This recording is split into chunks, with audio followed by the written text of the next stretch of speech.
لیکن وہ کہنے لگے زور کے وقت مسجد میں لوں گا۔ حضرت سیدنا عبداللہ ابن عمر کہتے ہیں عمر کا رنگ ہی بدل گیا۔ حضرت عمر کا چھوڑو سارے کام، دوڑے گئے، کہتے میں پیچھے پیچھے امام حسن کے دروازے پہ دستک دی۔ امام حسن باہر آئے، کہا شہزادے ملنے آئے تھے تو بغیر ملے واپس کیوں آ گئے؟ تو حضرت امام حسن کہنے لگے امیر المومنین آپ کیوں تشریف لائے؟ مجھے ایک چھوٹا سا کام تھا، مسجد میں ظہر کے وقت ملاقات ہو جاتی، اور ویسے بھی آپ کا اپنا بیٹا کھڑا تھا دروازے پہ، اپنا بیٹا۔ حضرت سیدنا عمر نے جب یہ لفظ سنے تو چیخ ہی نکل گئی، رو پڑے، کہنے لگے میرے بیٹے کا اور آپ کا کیا مقابلہ، میرے بیٹے کا اور آپ کا کیا مقابلہ؟ شہزادے کیا اس کے باپ کا نام علی ہے؟ کیا اس کی ماں کا نام فاطمہ ہے؟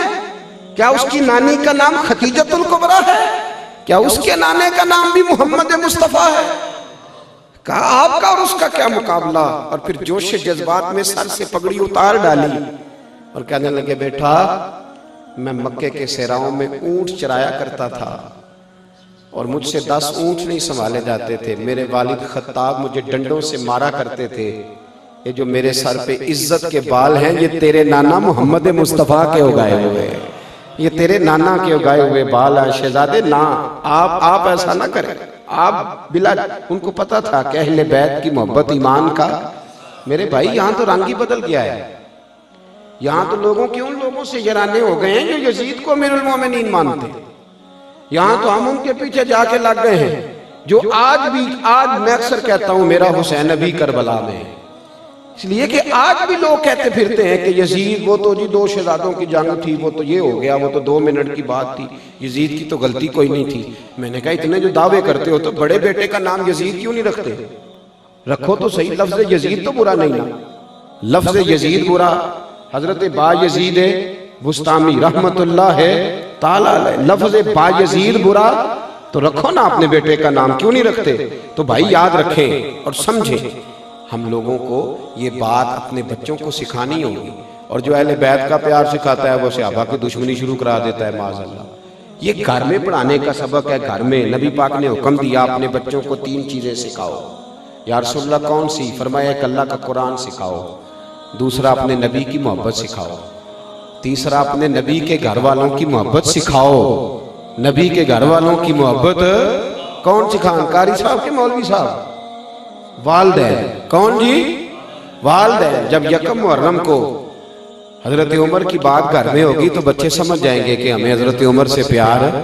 جب 18 ذی الحج کو حضرت عثمان کی بات ہوگی تو بچے سمجھ جائیں گے کہ جناب عثمان غنی سے بات پیار کرنا ہے۔ جب 10 محرم کو اماں وضو کر کے چاول چوگے گی نا، وضو کر کے، اور ابا جی کہیں گے یہ میری کمائی کے اصل پیسے، ان میں 1 روپیہ بھی ناجائز نہیں، آج میں نے حضور کے اہل بیت نبوت کے لیے لنگر پکانا ہے، تو پھر اس کا مطلب یہ ہوگا کہ ہمیں حضور کے گھر والوں سے محبت ہے۔ یہ ہمارے طریقے بتلائے، یہ ہمارا انداز بتلائے، انداز۔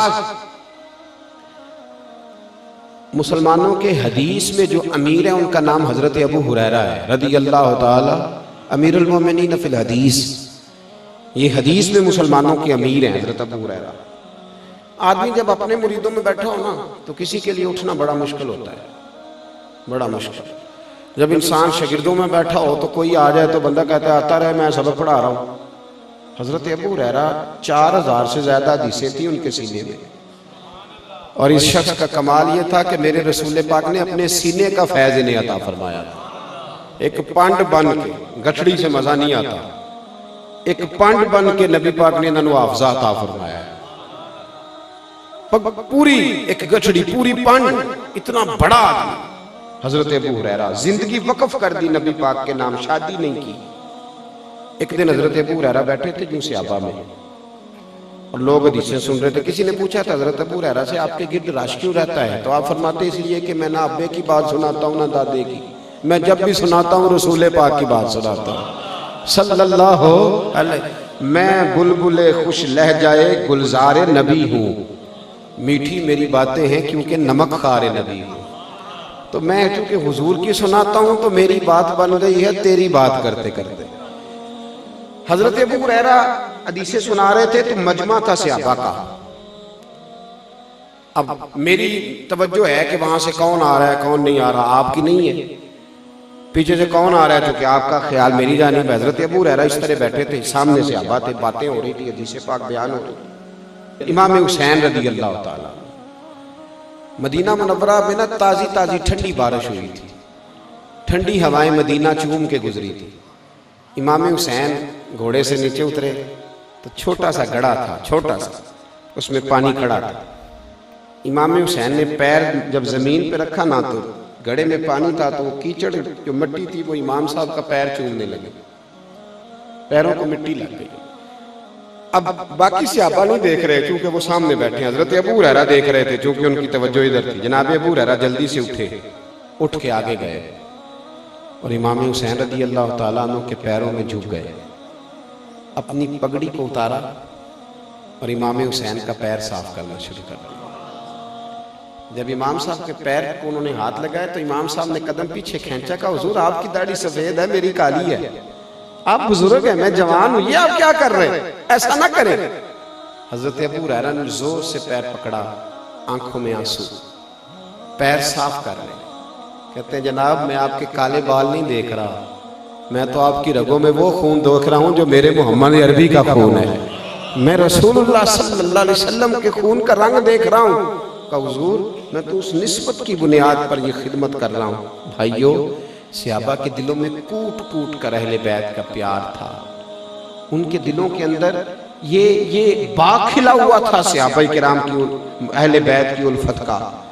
اور بعد میں جو اہل بیت کی الفت والے لوگ تھے نا، امام حسین سے میدان کربلا میں جس غلام نے سب سے زیادہ پیار کیا وہ حور بن یزید ہے، جی حور بن، یہ یزیدی فوج کی جانب سے شروع میں آئے تھے، انہوں نے روکا تھا امام صاحب کو کربلا میں۔ بعد میں شمر سے ابن زیاد سے کہنے لگے تم نے تو کہا تھا صرف روکنا ہے، بات چیت کرنی ہے، تم تو قتل کر رہے ہو یہ نبی پاک کے خاندان نے۔ کہا نہیں ہم قتل ہی کریں گے۔ تو حور چھوڑ کے نا یزیدی فوج جب نکلنے لگے نا، کہنے لگے پھر میں حسین کے قتل میں شریک نہیں ہو سکتا۔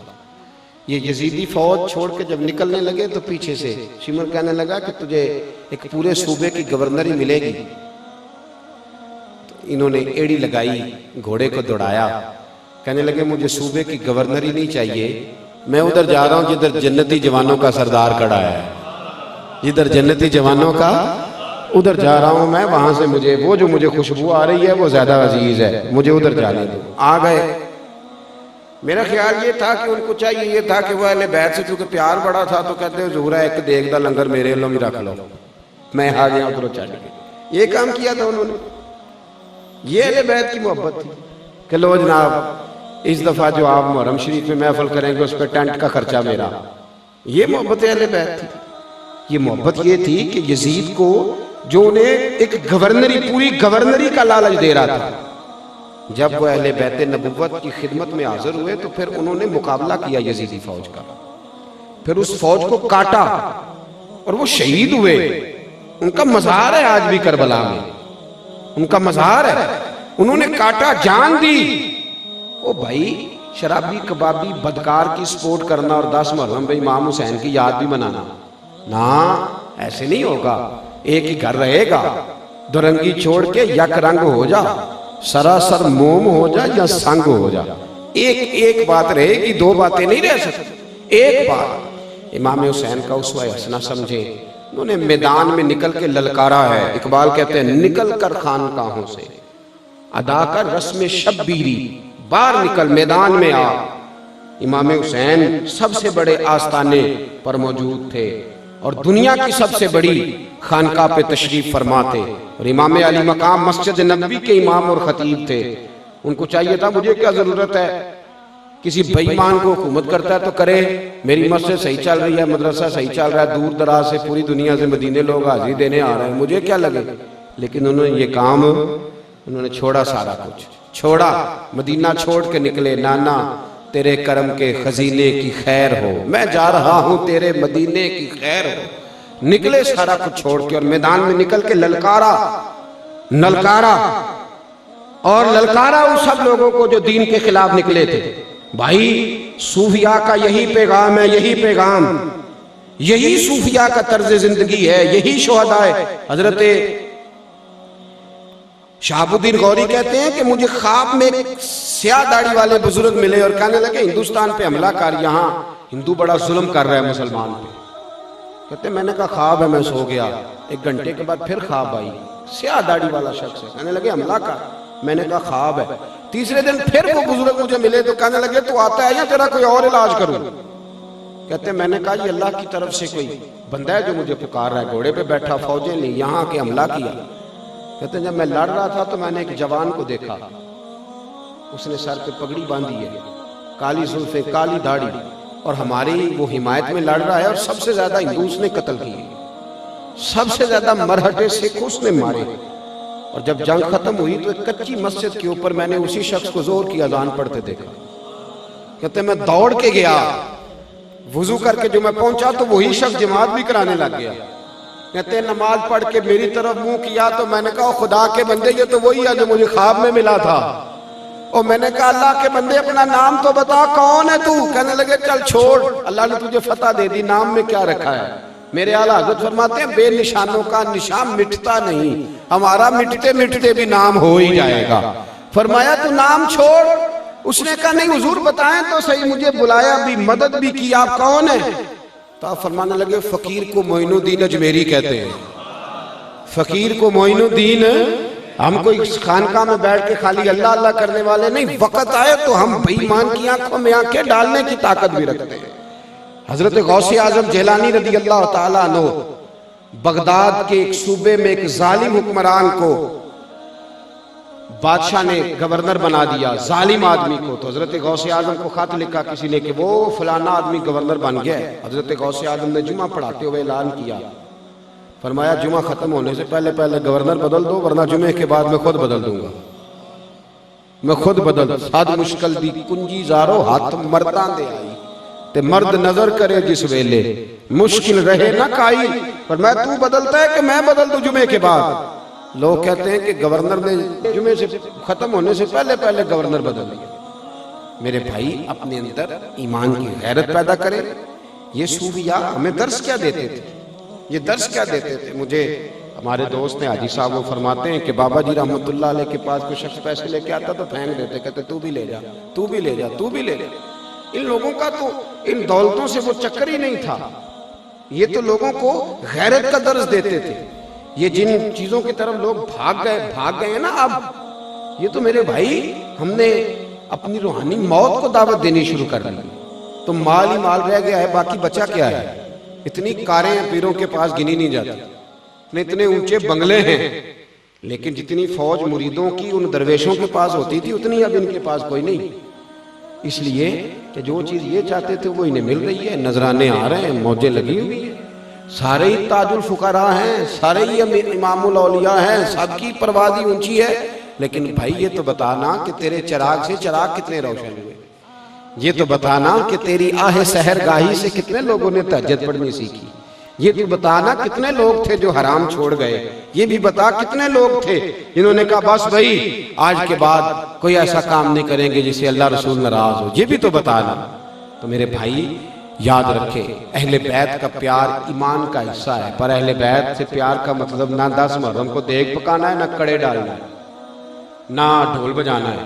اہل بیت سے پیار کا مطلب ہے ظالم کے سامنے ڈٹ جانا، دین کی بات ڈنکے کی چوٹ پہ کہنا، احقاق حق کے لیے ہر وقت تیار رہنا، اور ہوا کسی طرح کی بھی کیوں نہ ہو، کسی طرح کی۔ اقبال نے کہا تھا اگرچہ بت ہیں جماعت کی آستینوں میں، پر مجھے ہے حکم اذاں لا الہ الا اللہ، بہار ہو کہ خزاں لا الہ الا اللہ۔ وہ پھر ایک جگہ پہ اور کہتے ہیں ہوا کو تند و تیز ہے لیکن چراغ اپنا جلا رہا ہے، وہ مرد درویش حق نے جس کو عطا کیا ہے انداز خسروانہ، سر اٹھا کے جینا سیکھے۔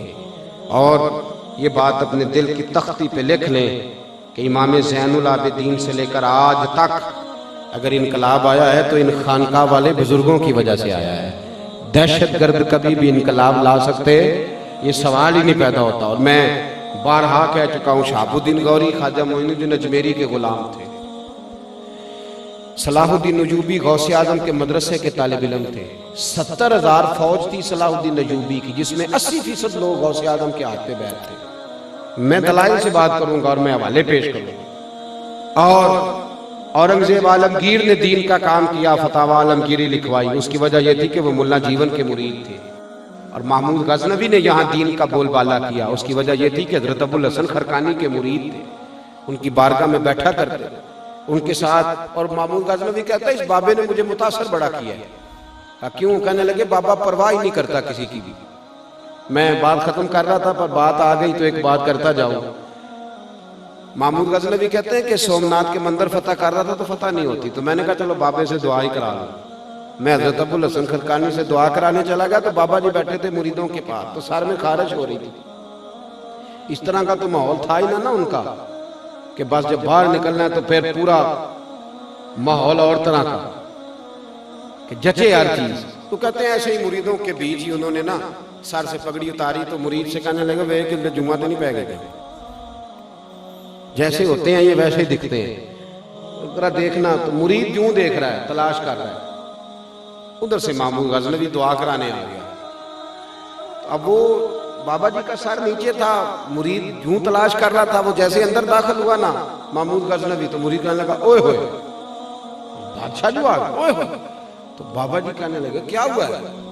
کہنے لگا جی بادشاہ آ گیا ہے۔ کہنے لگے چھوڑ، میں نے سمجھا کو تگڑی ساری جوں اس کے ہاتھ آ گئی ہے، بادشاہ آ گیا تو کیا ہوا؟ یہ فقیروں کا ڈیرہ ہے، یہاں ہزاروں بادشاہ آتے ہیں، لاکھوں جاتے ہیں، ہم تو صرف ایک بادشاہ کی طرف توجہ رکھتے ہیں، للہ الواحد